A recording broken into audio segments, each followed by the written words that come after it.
So on the left side of the board, I have a recipe for bread. This is a recipe I found in my bread making book. It's water, oil, salt, sugar, flour, yeast, heat in mix.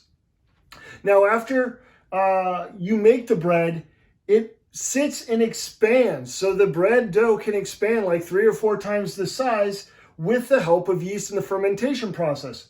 So if you look at the ingredients, pretty much nearly every meal or most meals, we get those ingredients in our diet one way or another. I mean, it may not be flour, but we're looking at like a carbon source or starch.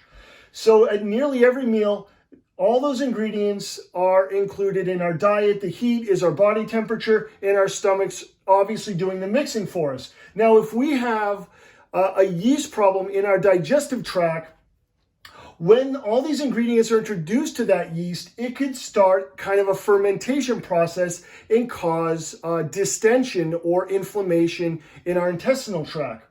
Now, the vagus nerve is known as the wandering nerve because it connects nearly all the major parts of our body together. You can see on the board here, the brain, lungs, throat, liver, heart, gut, pancreas, duodenum, and the descending colon are all connected through the vagus nerve. Now, the issue I have with the idea that yeast start a fermenting process when we eat food and there is yeast in our intestinal tract is that it could cause, again, distension or inflammation when it comes to the vagus nerve, because scientists, have externally stimulated the vagus nerve to create a condition of comfort or anxiety in the person, depending on the frequency of the vagus nerve, depending on the frequency that they use to stimulate the vagus nerve.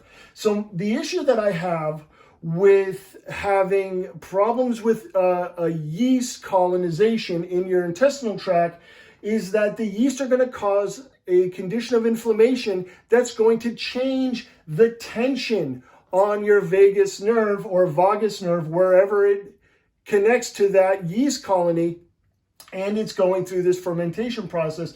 As a result, the change in the tension of the vagus nerve could create a negative emotion, to say the least, or in the worst, changing the tension on the vagus nerve through inflammation could also negatively impact any other of these parts of the body that the vagus nerve connects to, since the vagus nerve is connecting all these body parts together.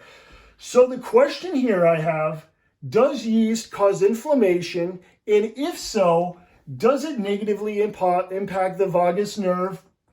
And does it negatively impact other parts of the body that the vagus nerve is connected to? So my opinion is yes, it does. So if you have a overgrowth of yeast in your digestive tract, it may cause a condition of inflammation that may result in a different tension along the vagus nerve, creating more negative effects, that can be mechanically induced through changing the tension of the vagus nerve. So my challenge for you viewers here, if is to not eat yeast for 2 weeks, just to see how you feel.